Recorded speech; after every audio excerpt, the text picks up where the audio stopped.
1965 সালে তিনি আজিমপুর বালিকা উচ্চ বিদ্যালয় থেকে ম্যাট্রিক পাশ করেন। বেগম বদরুন্নেসা সরকারি মহিলা কলেজে ছাত্রী থাকা অবস্থায় ছাত্র রাজনীতিতে সক্রিয় হন শেখ হাসিনা।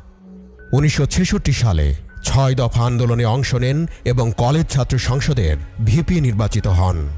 শেখ হাসিনা 1973 সালে ঢাকা বিশ্ববিদ্যালয়ের বাংলা বিভাগ থেকে স্নাতক ডিগ্রি সম্পন্ন করেন। বিশ্ববিদ্যালয়ে থাকা অবস্থায় 1967 সালে এম.এ. ওয়াজেদ মিয়ার সাথে তার বিয়ে হয়।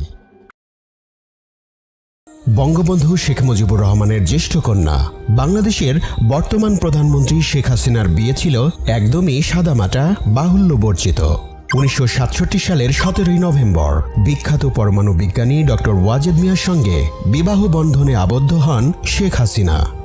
শেখ হাসিনা ও ডক্টর ওয়াজেদ মিয়ার বিয়ের পেছনে কোনো চমকপ্রদ গল্প নেই। তৎকালীন গড়